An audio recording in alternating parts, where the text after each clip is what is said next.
Hey everyone, welcome back to another amazing episode of the Dragon Ball Daima podcast.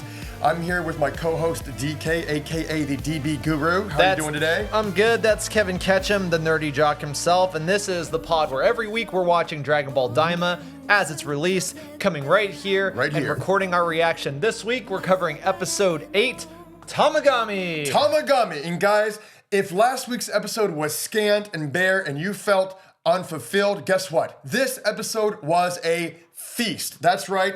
Everyone's recovering from Thanksgiving and having a wonderful time. Hopefully you guys ate a lot. We are so glad to be back here. But the feast, this was a feast of every magnitude, of every sort.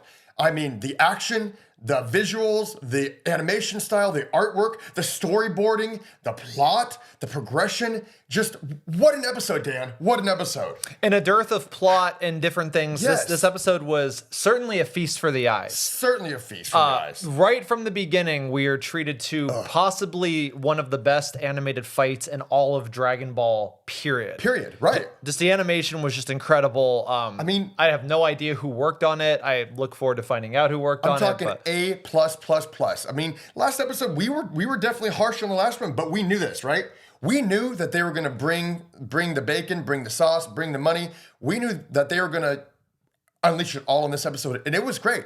When I was watching, and we saw this animation sequence, DK, when I was watching this week, I thought, like, what is better than this? I mean, we got some Dragon Ball Super Broly, maybe that, like a couple scenes here and there. It was on par with that, for sure. But it was, this one episode of TV was on par with even the best animation in the best films in Dragon Ball right now.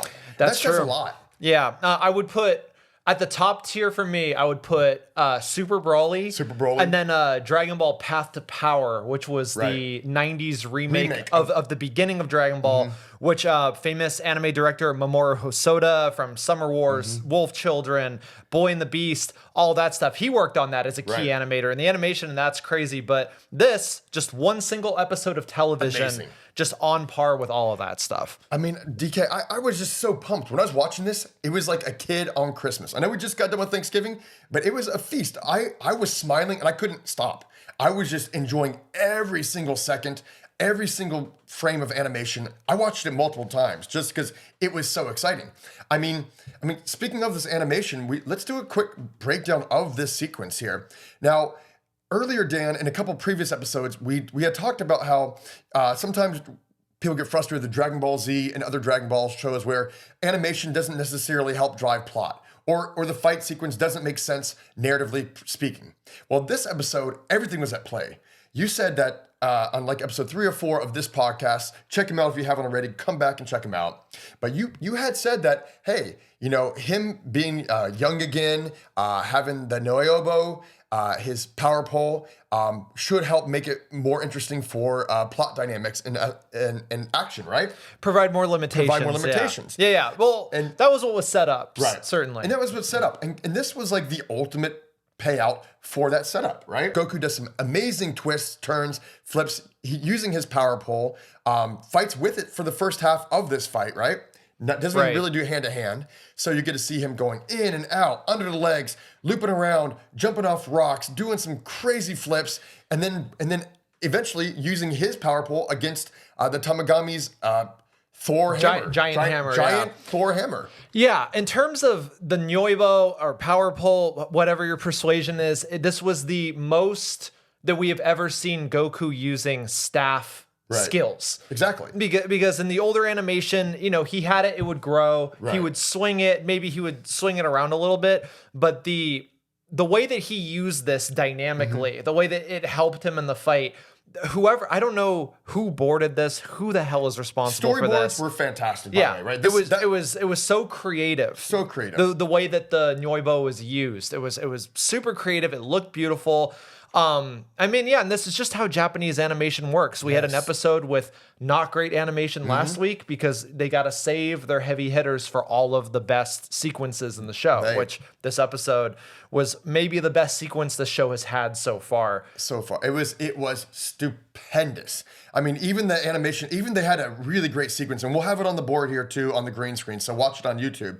They had a great sequence where it was like a 2D, it was rotating slowly, but in a 2D frame, and you just saw this like like long distance action sequence with them. Oh yeah, where it's just the plane, and then they're just like they do with anime where they're just bouncing around and they're moving along the z-axis and stuff like that, and it's slowly rotating around. And you're like, dude, this is amazing. Very hard to accomplish something like that. So difficult. So much talent went into this. I mean, it's just mind-blowingly good visuals. One of my favorite Kamehamehas ever. When he did it, and when the Tamagami's blocking it, and then it's just kind of carving along the landscape as it pushes him back like a laser beam. I was just about to say that. Exactly. Yeah, that was awesome. It shoots him back and it goes up. And even that Kamehameha was amazing. So even when the Tamagami was able to disperse the Kamehameha, which, by the way, powering up the Kamehameha, which you see in the intro of Dragon Ball Daima, because the animation's that gorgeous. I mean, it was a feast. And then you see his Kamehameha pierce through Tamagami's red fire shot, and he pushes it up. You see the beam go up, but you also see like the wind swirling around it in a new animation style that I've never seen before. I mean, I was like, dude, that was freaking gorgeous. I think gorgeous. All those little effect touches, like when Goku went Super Saiyan. I am. When Goku went Super Saiyan, when the Tamagami blocks his face from the shockwave blowing dust, that little touch, I thought, oh, that was beautiful. Yeah, and then you even see, this is why the storyboarding, we mentioned that earlier, so amazing, because you see a shot of, you just see Goku's eye peek out across the hammer, and then you see a tinge of the blue. It goes in, and then it goes green, and then just boom, and it goes Super Saiyan. And you know what's really cool is that with Daima, they have been doing a lot more different sound cues than the traditional, we're going Super Saiyan, that kind of music. There was a new score they used on this episode, or a new song, or whatever kind of, I wouldn't say score, but yeah.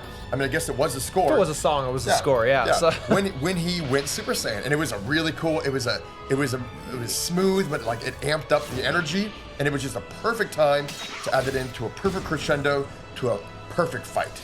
Great needle drop. I feel like this episode, in terms of animation, showcased a lot of the best of the old school and the new school. There are moments in anime where you are anticipating a fight, and then all of a sudden it's almost like somebody turns the volume down on the world, and then you're just locked in the zone of For those of you who remember the 2011 Hunter x Hunter series, when Gon finally fought Hisoka in that tournament arc where they're in the tower, battle tower, whatever it was, that was one of those moments where it's like, we're waiting for this, and then it just happens, and then every punch you're just and stuff, and that's what this fight was. Right. This fight, you were just locked in.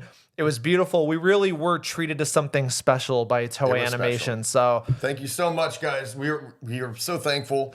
We still stand by what we said last episode, but we knew that you guys were going to bring it, and you did, and this was just an 11 out of 10. I mean, I really couldn't have gotten any better than that. We have to be as happy as we can for this episode, because if the preview for the next episode is to be believed, we're back in filler country next week. So. But you know what? Speaking of next week, one last thing about that animation sequence is, if you've seen it once, guys, go back, watch this episode again. It's worthy. It is worthy. It is gorgeous. It is beautiful. I mean, even in between the rocks, when he does the triple flip and the Noibo, and then he just goes right back at him, I was like, dude, this was awesome. I mean, it was good to see Goku's energy for the fight. Like Goku. Goku is always going to be Goku, pure, innocent Goku. And then the Tamagami, when he initially, brings up the fight, says, hey, do you want to fight for the Dragon Ball? And he's like, yes, I do. And he was more stoked about that than even getting the Dragon Ball, just fighting this super strong character. But, oh yeah, go ahead. I know. I get why Toriyama wanted to make Goku a kid. Everyone complaining about the similarities with GT, but Goku's personality just works so well as a kid. Yeah. When he's I want to fight. And he's just this little guy. And his eyes are just like wide. And he's so excited. There's something so appealing to that visually. Yeah. It's awesome. It's stunning. And I mean, if we know that this is the first fight of the Tamagamis of 3 at least. And I'm excited, moving the plot forward. What a great sequence moving on from there. And let's talk about where we're headed out after this. So after they get the Dragon Ball, we know that Glorio's doing his thing with Arinsu. We'll get to that in a minute. But we do find out that they're going to be headed to the Demon World number 2. Right. Now, which, based on the poster, is going to be green skies. So thank God. Your gripe about the pink skies is over. Wait. Third world is pink. Second world is green. First world is red. That's what we know because the poster has all three sort of, stuck. You could probably see it right here behind us if you're watching on YouTube, which if you're not, that's the premiere experience. Head on over to YouTube and watch us over there. But I'm not going to lie. I'm ecstatic and excited to get out of Demon World number 3. I'm ready to go in number 2. I can't handle all this pink anymore. It was cool for a little bit, but now it's like we're 8 episodes in. I need some kind of change of visuals. Give me something different there. So I'm super stoked for that. And we know that Vegeta and Piccolo, they're on their way too now. They're in the ship. They know that Goku defeated the Tamagami. Yep. Pretty easily, by the way. Hybis, Hybis told them. There was a fun little bit with Hybis where he was talking about drinking mud-colored wine. Yeah, mud wine. And then Bulma was like, oh, I want to taste that. What does that taste like? And his head just creepily turns. It tastes like mud. So I guess it's just mud. Yeah. It's not just mud-colored wine, but... Maybe Bulma won't like it, but I'm sure Goku would love it. Right. But we get to the point where we realize, okay, just from a purely looking at the future of this series... We're learning a lot in this episode. We're learning that probably for sure there's going to be a season 2. We're halfway through. We're halfway through. There's no way they're going to go through. They're going to clear 2 worlds in 10 or 11 episodes. I think they might though. I think they're going to end it all in one. I think they're going to make this Boo. Which spoiler alert. We'll talk about that in a little bit. That's not yet.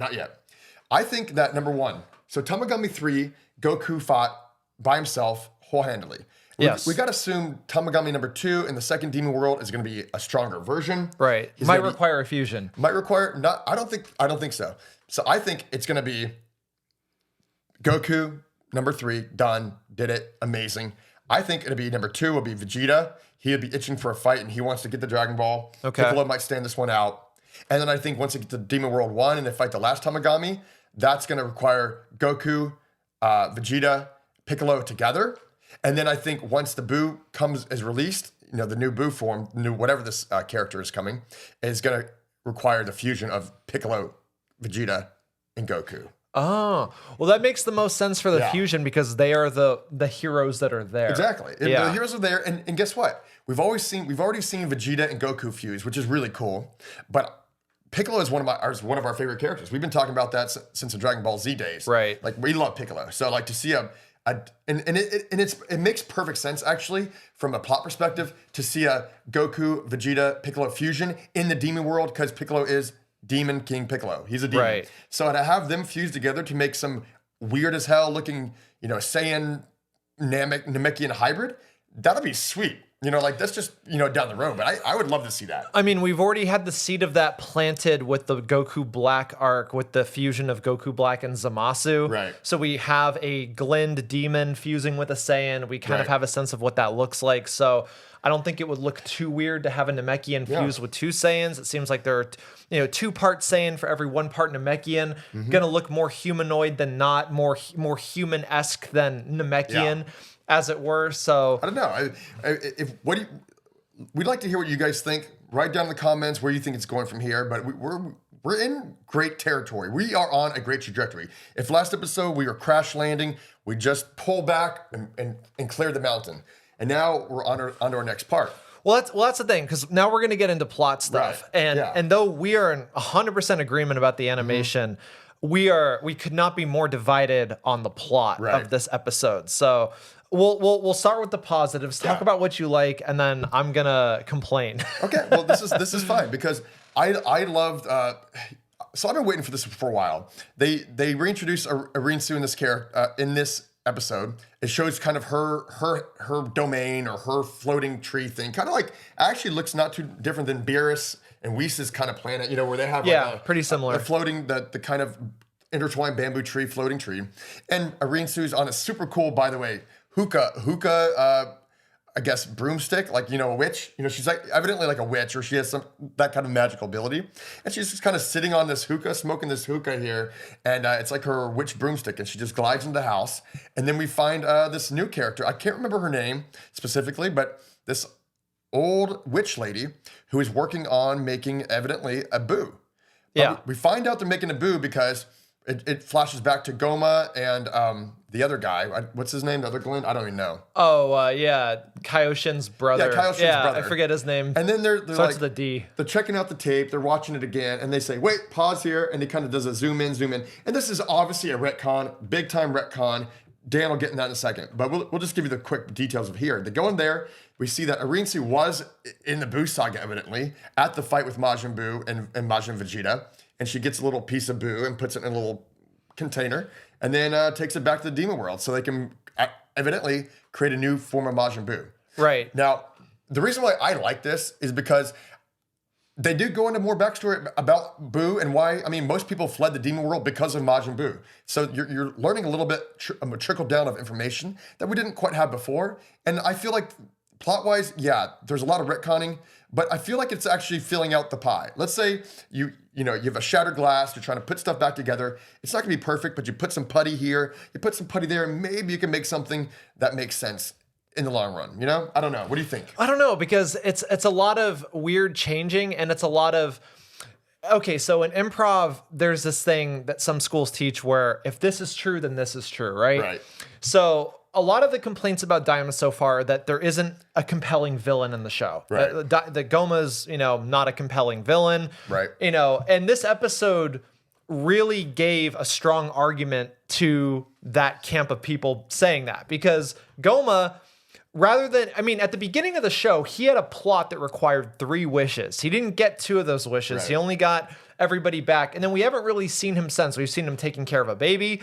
And then what is he doing in his spare time? He's not trying to achieve any evil plan. He's sitting around watching tape of the Majin Buu fight, which is why, it begs the question, why were they doing that? There was literally no need for them to do that. We haven't been told so far that they suspected Arinsu was there, that Arinsu was doing something with Buu. It was the most convenient, dumb thing I've ever seen, especially in this show. This made me angrier than some of the stuff from the last episode. I was like, why are they just sitting around watching a tape to conveniently go, oh, look, Arinsu just happened to be there, versus, and then Arinsu going to this old lady who created Buu. And then, she says, oh, I know that you created Buu. And the lady's like, oh, I didn't. Bibbidi created Buu. It's like, I know that that's not true. Bibbidi just asked you to create Buu. And it's like, why do we need that? Why erase what was there? It's not like filling in something for me, or there's a crack in the wall that needs to be filled. Right. It's knocking the wall down and going, oh, that wall didn't need to be here. We're going to put this wall here, which is more of that retconning crap that I hate in Dragon Ball. And I realize I'm in the minority here. This is probably going to be everybody's favorite episode of Daima, right. And I'm going to get a lot of crap because I'm being negative about this specific stuff. But in terms of the plot, it was so dumb to me. It's so dumb. I can't get over how dumb it was that Goma and Kaioshin Sr. were sitting around watching a tape of the Buu fight, and then we're just like, oh, look, hey, there's Arinsu. Oh my God, who would have thought she was there? It's like, why were you guys watching that tape at all? It makes no damn sense. I got to give you credit. I got to give you some credit there. You're right about that, Dan. I can't argue. Mine's obviously coming from more of an emotional perspective. Okay, because mine is too, but the emotion is rage. So mine's not really looking at Dragon Ball Daima as a whole. This, for me, is helping fill in the Buu saga that was already very weak plot when it came out decades ago. So for me, it's just like I see it as like adjacent to the Z saga, to Buu saga, and then it's kind of just filling in the pieces here and there that make more sense to me in my mind. Because we talked about how when Dabra and all these Mbabidi and then Buu comes out and we're like, what the hell? Who are these people? Where they come from? There's really no plot, like that. There's no good explanation. But the problem wasn't the backstory though. The problem was that it came out of nowhere. Like, exactly. Versus the Saiyans came out of nowhere, but they were tied to Goku in some way. Right. Frieza was tied to the Saiyans, so therefore tied to Goku, and Frieza killed Goku's daddy. So all of that stuff. And then, the androids, the androids were kind of clunky, right. But then the Cell thing kind of wrapped it all up, and everyone's like, okay, that's fine. Cell is great.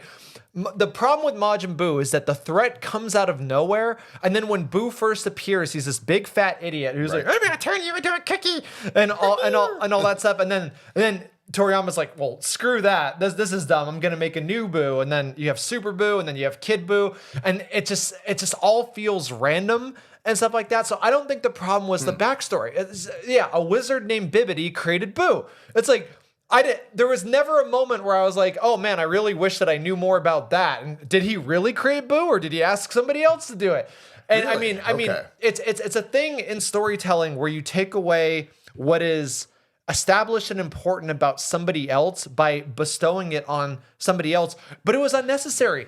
What if Bibbidi was a part of a family that could make Boos? There's a select group of people that could do it, and this lady just happened to be one of them.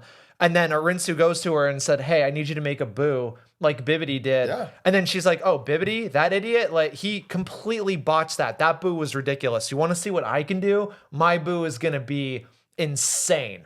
Well, something like that. That's what she did. That's what they did. DK, that's exactly what happened after that. Well, you're just mad about the retconning in between to fill in that episode to put these people in a convenient place to make it work. But that's what they're doing. I'm excited for the future here. Well, obviously, that, right? this Boo is going to be stronger than Majin Boo for sure, but controllable. Evidently, the thing is, Boo couldn't be controlled. And that's what they talked about in this episode. Like verbatim, they said, the problem with the other Boo, he was strong, but no one can control him. Right. So even his intentions were never diabolical in a lot of times, depending on which form he took. He wasn't purely evil. This one, I feel like there's going to be a higher threat level, and I feel like they perfected this formula because they even mentioned they had worked on a couple other attempts before, and this is kind of like their final attempt to make a new Boo. So they're working this formula out. They're getting to peak performance level, and then they're going to unleash this beast on the demon world. But it's funny if you think about the canon of the story, the timeline in which the events occur, is that we have Frieza's resurrection and Cell Max all come after New Boo. Right. Which you would think that New Boo would come later because New Boo would probably be stronger than Gold Frieza and Cell Max, but no. Well, on a side tangent, I was never a huge in Dragon Ball Superhero, I was never a huge Cell Max guy. Like, I was like, you know what? I'm kind of done with Cell. Nobody was a Cell Max guy. I was like, this is kind of dumb. And Gohan's power up, I didn't feel was warranted in that moment. It was really cool, but it was Piccolo's especially. He literally wished for it. Yeah, Dragon Ball that action. I was like, okay, cool, but like let's. Well, we'll get to that another day. We'll get to Dragon Ball Dragon Ball Superhero another day. The one thing that makes me excited about this, because I'm not just going to be 100% negative. Negative, Danny. Is that... Come on. Okay, so... Come on, bro. So... Don't hate. Come on. So, okay. Give it some love. So, there aren't yet limitations on Goku's power, really. He's gone Super Saiyan 3 times. Right. We don't know if there's limitations on anybody else's power. Kaioshin is like, oh, Goku's such a genius. He's already mastered the air. I just wish Kaioshin was not on this adventure to say all of this dumb stuff, to give us lore that we don't need, and to give us background on things that we don't need that kind of, destroy the canon that was already previously established. I just wish that he wasn't there. But okay. But if there is some limitation yet unobserved on everybody's power being in the demon world, maybe the other demon worlds, there are more limitations. Maybe the air is heavier. Maybe you can't use ki in certain worlds or whatever. And if they remain kids and they have to fight a Boo as kids with limited power, those are good stakes. Yeah. So if they go that way, heck yeah. Okay. Let me just ask you a question about this episode in particular. Yeah. Did it bother you that Goku was able to defeat the Tamagami fairly effortlessly? No, because at this point in the story, if that fight had dragged on, it would have been too much. I mean, we're episode 8 in. Yeah. I mean, if the fight had begun in episode 5 and it had been harder, that would have been better. I feel like we came back and tried again. I feel like it could have always been better if the Tamagami had at just one point been dominating Goku, and Goku hadn't gone Super Saiyan yet, and then Goku forces through and becomes Super Saiyan, and that's what he does. That would have been a huge moment that would have made that so much better. But it didn't happen because we already knew he could go Super Saiyan. So as beautiful as the staff animation was, I was just sitting there. There was part of my brain, that cynical part, that was just like, okay, but when's he gonna go Super Saiyan? And it was sick. It was dope. I know. I'm sorry. I'm a kid again. What can I say? I loved it. I love this whole episode. And you know what? So sue me. Because it reminded me of all those times. Remember when you saw it for the first time? Right, with the power pole, the Noyabo was so cool because like this is the first time. Even I think in the Red Ribbon Army arc back in Dragon Ball, he did use the power pole quite a bit for fighting, which is like that's about it. Maybe like that arc and a few other fights, but this is the first time I've seen him use the power pole with that much depth and precision and performance, and just to make the way he used it. He pushed it out, he pulled it in, he did some sweeps with it. I mean, just the tactile functionality of that Swiss Army blade of a pole was just jaw-dropping to me. And then you add the Super Saiyan on top of that, and then you got the great animation there. I was like, dude, I don't know. They could have just, like for me, that opening was so strong that I really kind of like, you know what? If you're gonna put an amazing badass fight scene every episode like this, and then you do some mediocre to terrible to, oh wow, what are they doing? Retconning? I can look right past that. You don't need to do the retconning. Just move the plot forward. And then the preview for the next episode, it looks like Goku has a fight in his pajamas. What? At an inn. That's what it looked like. He's in his pajamas. He has a fight at an inn. And it's like, okay, so we have another fight at another inn? Like, what are we doing? We're halfway through the show almost. Yeah, we need to get cooking, guys. I have to give a disclaimer because I watched it again and I didn't watch it last night when I didn't see the preview. I tried to watch the preview today and it just like blacked out. So I didn't even know there was a preview. I figured there would be, but I didn't see one. So I'm gonna have to go back and watch that too. But I don't know. I think this one. This puts a little bit more battery life in my Grace again, just like because I was on empty, and this one just recharged me. It amped it up. It went Super Saiyan. It powered up that level right there, just like Boo when they suction out the Super Saiyan power. I just got it all back in, baby. I don't know. I feel so good. I'm so pumped about this episode, and that leads us to like where we are headed.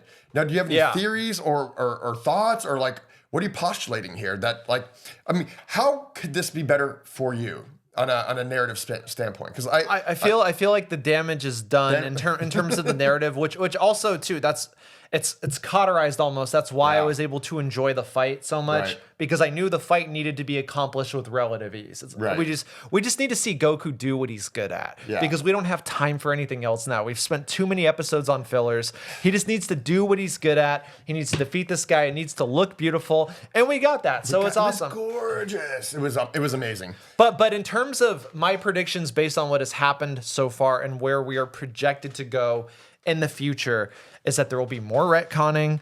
We're going to have a season 2. I don't think we're going to wrap everything up in 20 episodes. I think we are going to have a season 2. We are going to possibly have Dragon Ball Neko afterwards. Toei's going to do everything they can not to animate Super. Right. Well, I'll tell you this right now. I'm going to make a bet with you right here, live on the feed, on the YouTube, on the podcast. Oh, this is live. I'm going to bet, live, previously recorded. No. Yeah.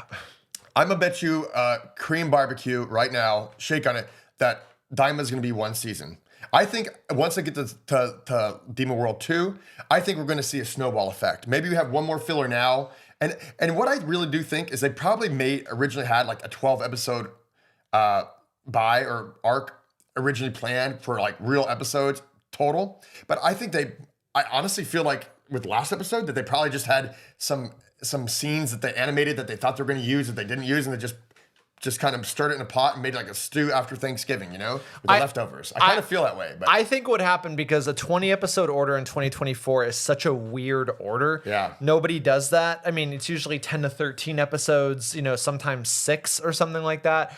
I feel like Toriyama just wrote 20 episodes. And they're just Toriyama sensei, here are the keys. Yeah. Here you go. You can do whatever you want. 20 episodes. Yeah. Here we go. I feel like that's what happened. I feel because despite the filler, despite whatever, this does have the feeling of a manga chapter progression. It does. To a degree, So I think that 20 episodes were written. I fear that there will be a second season, but hopefully I'm wrong. Okay. I mean, it's going to get really, really scrunched at the end if there's just one season. Because again, we're halfway through and we're But I don't even know if we're out of the third demon world in the next episode. We might stay in the third. I mean, maybe it's a little bit of filler in this next episode, but I would assume, so I'm going to bet you right now, handshaking right now, that it's one season and that's it. I think they're just gonna say, you know what? Screw the filler after this. I hope. I mean, Jesus, I hope they do. But I really do. And I just hope it's going to be just a snowball effect, and it's going to be just one amazing episode after another leading up to the episode 20. Now, one more thing, speaking of the future in episode 20, I need to touch on real quick is, now, once again, they showed the cut to Goma, our peel off of the demon world, should we say. Right. Although I feel like we should say it's obvious that Arinsu is the villain of the show. Yeah, she's now it's official. Now it's official. She's the villain of the show. She's like Kefka in Final Fantasy VI. Exactly. You think it's the king of whatever kingdom, but it's actually the jester that's pulling all the strings. Exactly. So no, we know that Arinsu is is a villain. But once again, they make the comment, and this is not a plot point they're making just to use arbitrarily, but they make a point to say that Goma, don't underestimate Goma because he's actually very strong. He's not Boo level strong, but like he's got some power. Are we going to see an epic showdown between Goma and the Z Fighters, do you think? Or is he just going to be disbanded by Boo? Just kind of like the Boo saga did to, the other Oh, Boo to villains. Babidi? Yeah. And Dabura and stuff like that. I don't know. Okay, Dan. I don't know. I'm sorry. I'm Just not for fun. God. I'm not playing the game. I'm sorry. Yeah. All right. What I think is going to happen is I think that Arinsu is gonna. Okay, if we're taking bets on what's gonna happen in the plot, I think that Arinsu. I already gave mine. My whole the fusions, the demon worlds, the layering up to the strongest one. That I said that earlier in the pod, and I think that's what's going to happen. Do you remember what Goma's other two wishes were? Because I forget. They were for objects, right? Some specific objects. We haven't talked about that in like 5 or 6 episodes. It was some kind of not a magical fan, but it was like some kind of a object of power, right? Some kind of black orb of power, or some kind of evil magical power. And did he say, because this was 8 weeks ago now, did he say what the purpose of these objects were? No. Okay, so this is why it's hard to predict, and this is why I'm not playing the game. It's not just because it's not because I'm grumpy and because I'm 36 hours into a fast. He's in a fast. He did the Thanksgiving. I'm in a fast. Yeah. So. Full disclosure. I should have said that at the top, but I think that the problem in predicting is that we know Arinsu's plan. Right. We know Arinsu's plan. We don't know how Glorio factors in. We know that Glorio's maybe working for her. Maybe he's a double agent. Right. Maybe he's working for himself because he has a sick sister in the hospital. And plus, we don't know we really don't know her motivations too, though. We don't know exactly. Well, I feel like if she's making a Boo, it might be that she wants to take over the demon world or take over the actual world. She might want to do what Babidi wanted to do, but do it, kind of unite all the worlds underneath her in some way and depose Goma in that respect. But in terms of how that's going to bump into Goma's ambitions, we don't know what his ambitions are. He had a plot. I forget what it was. I don't even know if it was mentioned. He had 2 other wishes that he didn't use. I'm going to, before the next episode, re-look at the first episode and see what that was. I believe that the first 3 are out in English now. Right. So it'll be fun to revisit, see them in English so that my 4-year-old son will actually understand what people are saying. Yeah. and I feel like I'll have a better idea. I just really don't know because it does feel still a little bit random. Right. It does feel a little bit random, but your thing about the progression where it's going to take multiple people to defeat Tamagami 2, and that maybe it's going to take a higher effort of multiple people defeating 3, and then it's going to take a fusion of Piccolo, Vegeta, and Goku defeating the new Boo. That sounds right to me. I think that's where it's going to go, for sure. It's clean. It makes sense. I mean, we did figure that Goku wouldn't lose to the Tamagami. We didn't think it would be this easy either, though. He did kind of defeat him handily. Will Goku have to play Squid Games with the other 2 Tamagamis? Will he have to do? He did the little cup thing on this one. Will he have to do a second? Will they have to do a second test on the next ones? I don't know. Who knows what kind of child game they'll have to play once they're defeated in a fist fight. But also, I feel like we're gonna learn that Jocko, the what's his face, the intergalactic patrol guy. Is his name Jocko? Jocko Willink, the interdimensional policeman, right, or whatever. He looks a lot like the Tamagami. I predict. Okay, here's my prediction. I predict that Kaioshin is gonna say a piece of exposition that's completely unnecessary, where he's like, "Oh, well, you know, the Tamagami are related to these intergalactic patrol people that we've never met, but maybe we'll meet them someday." Yeah. Hey, in a future series or something like that. And then they'll cut to a flash forward of Goku going, "Oh, Jocko, you're one of those you're the Tamagami." Right. Yeah. And I kind of like the Tamagamis that they're not bad. You know, they're just there to protect the Dragon Balls. And it's like, okay, you know, I don't know. I kind of enjoyed that. You could expect it having a darker turn or darker twist. But it was, for me, I was like, you know what? That actually is perfect for this episode, perfect for the Tamagami. And maybe the other Tamagamis, those two will have different personalities too. We really don't know. Right. But all I do know is that was quite possibly one of the top fights I've ever seen animation-wise, storyboarding as well, which is something that gets heavily overlooked in Dragon Ball, when it's just like power up, punch, punch, punch fast, and then fight, and then maybe a big beam. This one, every single action was beautifully choreographed. It was thought out. It was storyboarded. I mean, that fight had a plot. You know, that fight alone was just stupendous. And for me, that makes this a 10 out of 10, Dan. Well, even Goku powering up the Kamehameha as the ground beneath him corkscrews up into a mini mountain, or maybe just the camera's just going down and stuff like that. I mean, it was truly, in terms of animation, it was, I would say, a 12 out of 10. 12 out of 10. It was beautiful. Yeah. And everything that I'm grumpy about is just plot stuff. It's plot stuff and retconning stuff, which let's be real, people. Let's be real, Dragon Ball fandom. We've all been grumpy about that for at least 5 years. Yeah. At least 5 years. So you know what? I'm just going to put my blinders on and enjoy the animation, look past the retconning, and have a good time. But you're right. I'll give you that. Hey, it's going to be a fun time for sure. I had a lot of fun with this episode. At this point, too, like I said, I mentioned something about being cauterized in terms of the plot. Right. I'm just expecting the plot to be random and nonsensical now. So I will just sit back and enjoy the beautiful animation, enjoy the great music. You mentioned the music before. The music was great. The music is great. The beautiful backgrounds, all this stuff. And I will just be grateful that we have new Dragon Ball in 2024. Exactly. And so we can actually breathe out a sigh of relief today, guys, after this episode, because we were so pissed about the last one. It was that bad. But now we can just say, hey, take it easy, take a breath, and relax, because we are in good hands. You could have surgically cut out the last episode and not missed anything. Yeah. Ugh, whatever. Nothing. I mean, well, you would have missed all that amazing Kaioshin retconning about, how he can remove collars with a magical spell that everybody can learn. My name's Nahare. Okay, Nahare, cool. Yeah.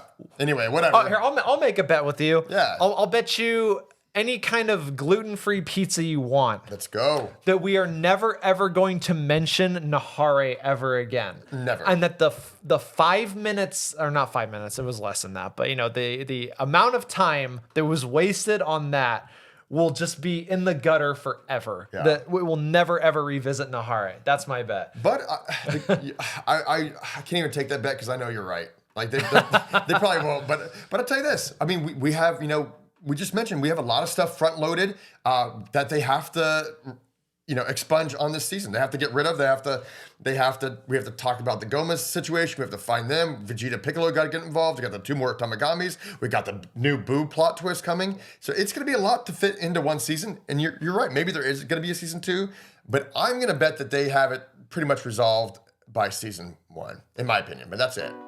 We'll see. Yeah, we'll see. And what do you guys think? Yeah, let us know. We like your theories, everybody who comments. Do you feel like this is going to be contained in season 1? Do you mind the retcons? Do you not mind the retcons? I don't care. He cares more than I do about that. Am I just a grumpy, fasted boy right now? Is that what's going on? So, yeah. Hey, we're here because we love Dragon Ball, and we're glad you guys joined us again. Yeah. Make sure to like and subscribe if you haven't yet to our YouTube channel. Also, guys, give us a follow on Instagram, on X. We're there as well, Nerdyjock_media. Find us on all the social network sites and give us a follow, man. It really helps grow the community. So we're thankful to have you guys here, and I guess hopefully we'll see you guys in the Demon World number 2. If we come back next week and we're still in Demon World 3 in that pink ass sky, I'll be pissed. Right. I think we all will be. Yeah. Everybody collectively thought that the last episode was pretty bad. But we'll catch you next week with a new episode of Dragon Ball Daima. Oh! All right. All right. What an episode. We did it. What an episode.